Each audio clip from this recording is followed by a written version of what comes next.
Yo nací en la Ciudad de México.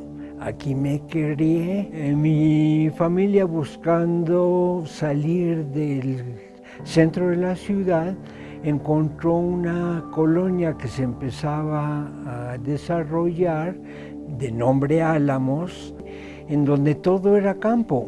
Y ahí crecí yo admirando lo que era el campo y muy compenetrado y aficionado al campo. Pero empezaba la colonia a hacerse urbana, entonces estuve jugando en los dos aspectos, urbano-campirano. Y así se hizo mi primera formación, y no sabiendo qué era lo que yo buscaba, empecé a experimentar en todas las oportunidades que salían. No sabía qué quería, pero sí me daba cuenta de lo que no quería. Y qué bueno que uno va cambiando, y por eso admiro lo que Charles Darwin nos enseñó, de que todo es un proceso de evolución, no solo en las sociedades, sino en los individuos también. Yo me fui aficionando más por entender qué pasaba, qué eran las culturas anteriores a que llegaran los invasores conquistadores. Como tenía yo una fuerte afición o respeto más bien, por los grupos campesinos, los grupos indígenas, y mi padre tuvo la ocasión de trabajar en el campo, cuantas veces podía yo trataba de compenetrarme del pensamiento de lo que quedaba de las culturas prehispánicas.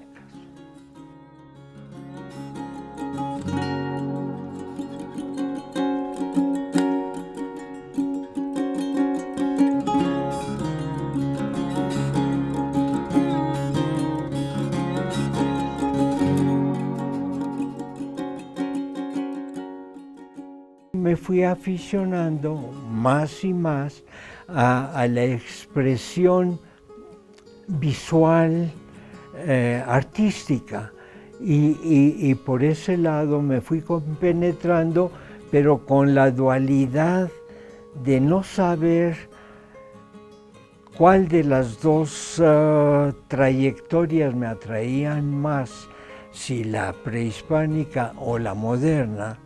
Me metí en la moderna, compaginado con los amigos, pero me fui dando cuenta lentamente que me atraía más y más el pensamiento y la filosofía o la cosmogonía de los pensamientos que tenían las culturas prehispánicas con las que convivía.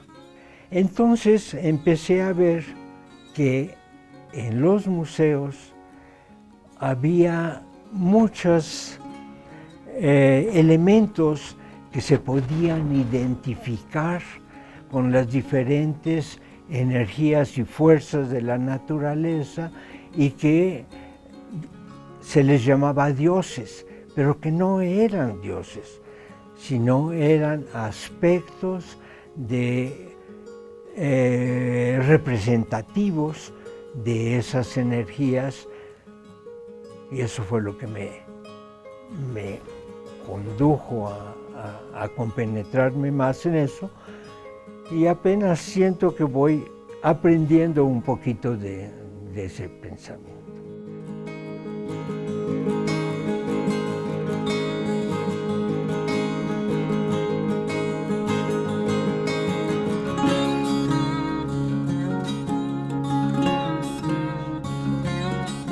Me considero una persona muy afortunada de haber entrado al INAH en una etapa en que era un pequeño instituto con muy poco dinero, pero con mucha visión de qué hacer. Y con esto nos tocó, o me tocó la suerte de conocer a personajes como Dr. Dávalos, que era un impulsor de lo que fue el instituto en aquella etapa, en donde el museo era, digamos, el centro, el meollo de las actividades de la investigación antropológica. Y dentro del edificio del museo, que está en Moneda 13, estaba 4 salones de lo que era la escuela. Ahí compartíamos, o yo como estudiante, cuando descubrí que había esta institución, y había muchos profesores extranjeros y nacionales que venían a trabajar por una temporada en el campo y requerían de la ayuda de estudiantes que participábamos sin ningún interés peculiar, pero participábamos con el solo interés de aprender de los museos y de aprender de los proyectos que tenían de investigación en el campo. Y yo creo que aprendimos mucho, o lo que aprendimos era muy valioso para cada uno de nosotros. Entonces era un binomio INA-ENA, escuela, institución, y todo esto se plasmaba en el museo, que era quien absorbía, traducía y presentaba las ganancias del aprendizaje. Cuando entré en la escuela estaba Miguel Covarrubias, a quien admiré mucho y sigo admirando, el doctor Dávalos que mencionaba yo antes, impulsando este movimiento de recuperación de los valores prehispánicos. Encontré a un viejo amigo, a Iker Larrauri, que estaba ya más compenetrado dentro de la trayectoria de hacer museos, a Mario Vázquez.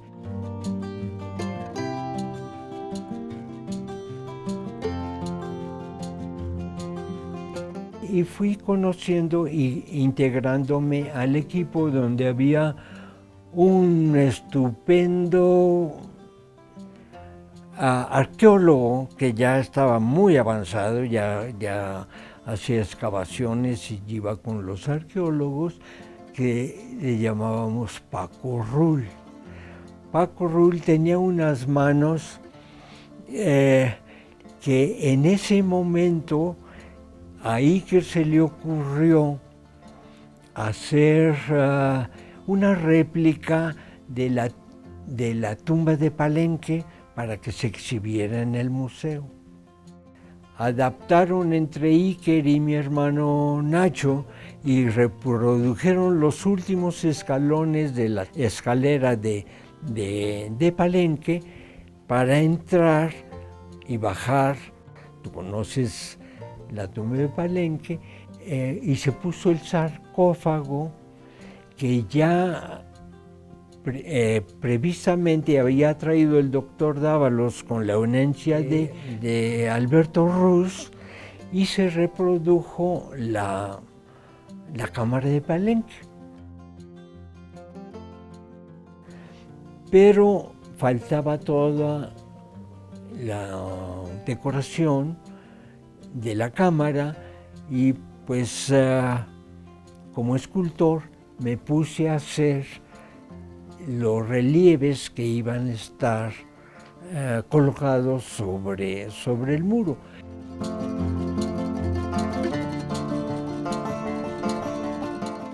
Me voy a trabajar con Alberto Ruz y me apoyo en una amiga muy querida que tenía yo en ese momento, que era pintora, y la engancho para que haga con el mismo molde que yo había hecho para poner las otras figuras, para que fuera remodelando y poniendo los atributos, los collares, las diferentes adornos que cada figura tenía para la cámara de Palenque.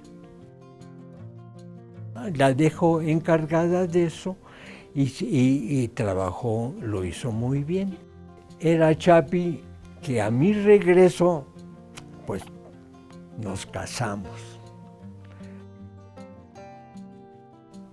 Yo creo que cada una de las experiencias, frustrantes o no, le dan a uno que aprender, y el compartirlo con alguien que te complementa mucho del pensamiento en que estás queriendo descubrir quién eres y te ayuda a comprenderlo,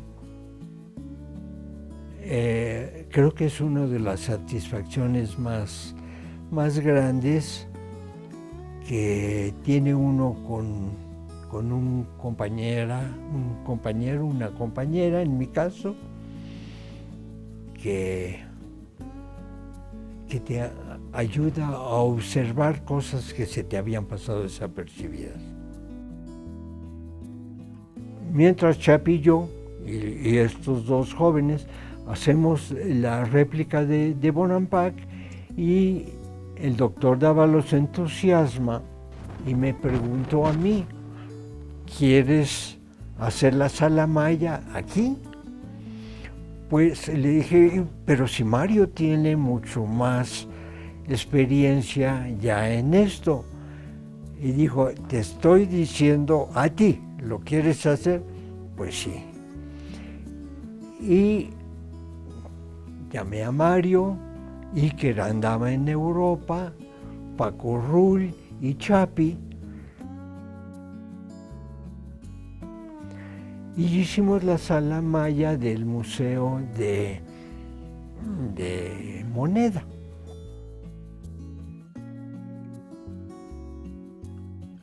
Al venir la posibilidad de la extensión de la beca para aprender más, me llegan cartas de Luisa Veleira y me dice, ya se formó el comité que va a hacer la museografía para el museo que López Mateos ya dio la cantidad.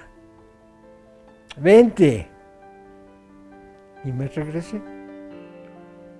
Y ahí formé parte del grupo, Iker, Soto Soria, Mario Vázquez, Celorio, Miguel Celorio, que después salió. Ya dije Paco Rull. Paco Rull era para mí el genio, no de la museografía, de la habilidad manual con que hacía todo.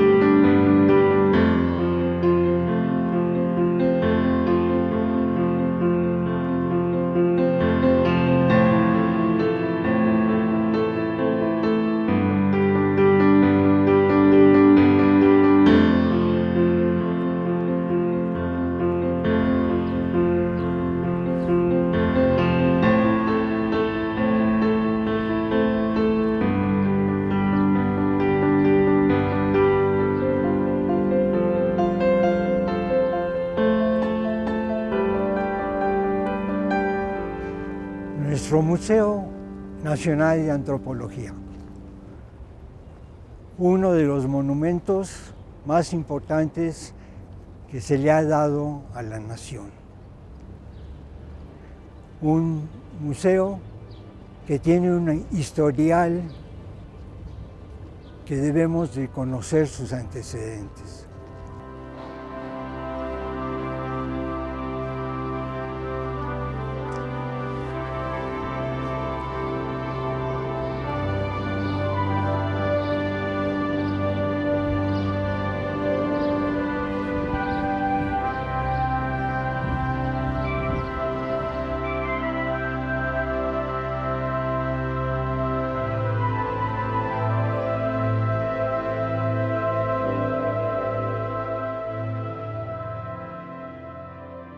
Esa planeación del museo se llevó a cabo un año de juntas constantes en el convento, ex convento de San Ángel.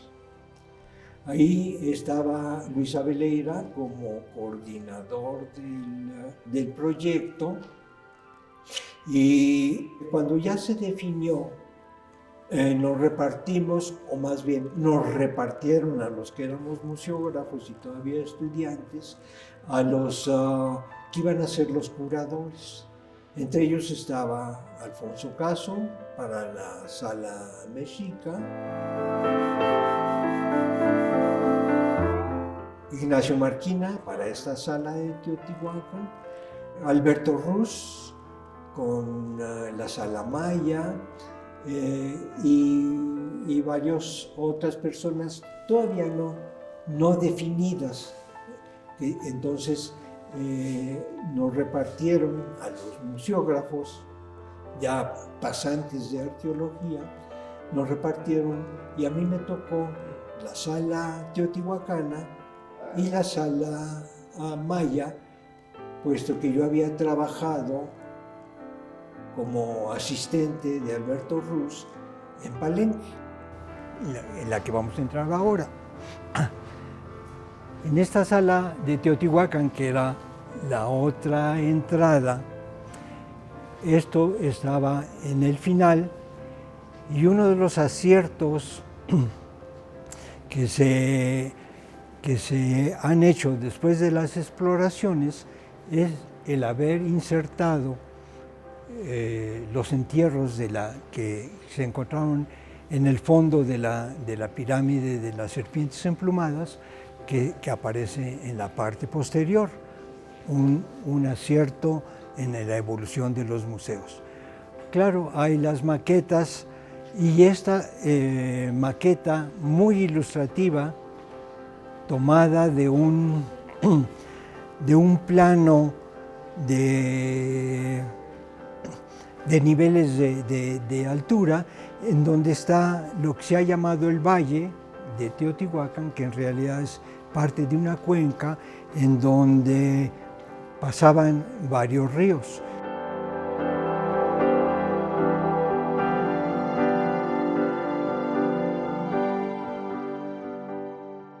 Se fueron añadiendo nuevas investigaciones en Teotihuacán, exploraciones más cercanas a la época en donde se trabajó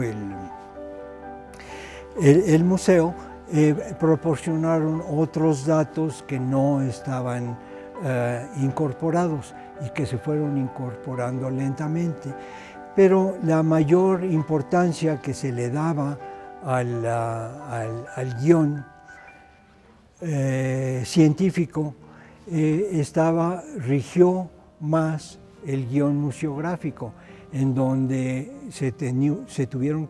se iniciaron los reproducción de los murales teotihuacanos, que eran de mucha importancia y proporcionaban más información que las mismas excavaciones habían proporcionado hasta esa época.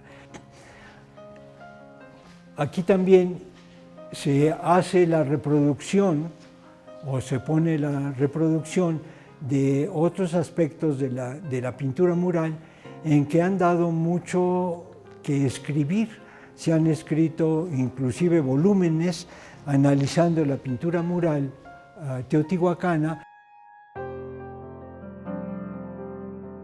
Este otro mural ya corresponde a otro de los conjuntos departamentales, que es Tetitla. Y el mural en la parte superior, que es un mural que es de una etapa mucho más antigua, en donde fue tapado por las superposiciones arquitectónicas, en que aparece lo que se llama el mural de los animales mitológicos. Esto es otro mural totalmente diferente de otro sitio, de otro conjunto departamental, que también trabajó y reconstruyó Villagra con Villa Sánchez, de Atetelco, en donde hay un conjunto de figuras de los guerreros, y este es uno de las figuras de uno de los dioses más antiguos, que es el dios del fuego. El dios del fuego, que básicamente era de otro grupo, y sobre todo se asocia con Cuicuilco, que cuando se funde Cuicuilco con Teotihuacán, se incorporan las dos deidades.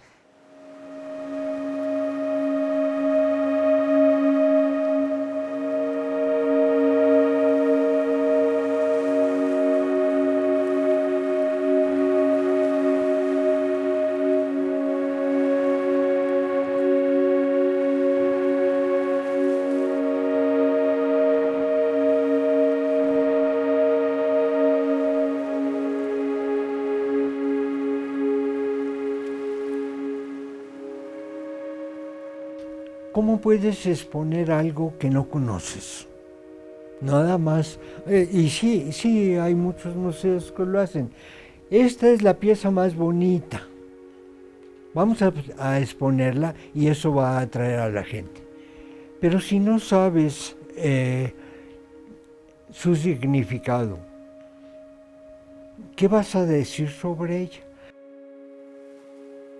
Si tienes una colección de un montón de piezas y esa colección complementa lo que la pieza espectacular te está diciendo, las tienes que poner juntas y decir, en esta pieza se está diciendo esto y esta otra, no tan vistosa, me lo comprueba. Eso es lo más atractivo de una investigación. Una investigación no se queda en mucho de la belleza o atractivo de la pieza. Tienes que entender lo que quisieron decir quienes las hicieron y en qué contexto cultural, en qué ámbito ecológico, económico, político estaba para decirlo.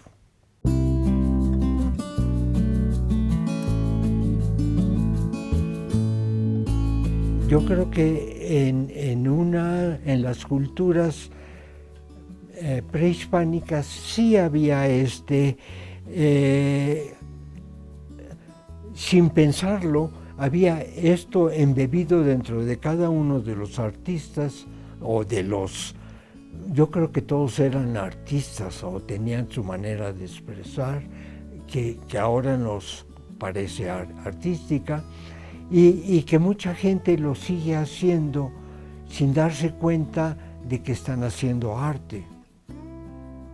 Están reflejando algo que han sentido dentro de su ser y lo plasman, o algo que les está subyugando. Pero Otros se han quedado en épocas de repetición, de voy a copiar la naturaleza porque eso es arte. Puede ser habilidad, pero no es creación.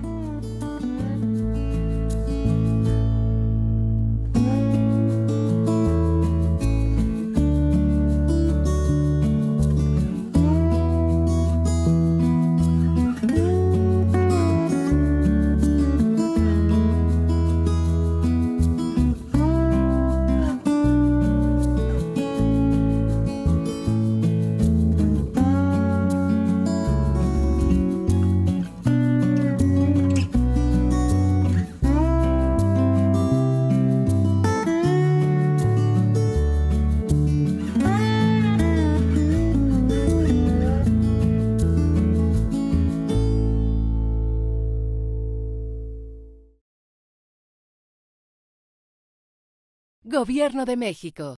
Segundo piso de la Cuarta Transformación.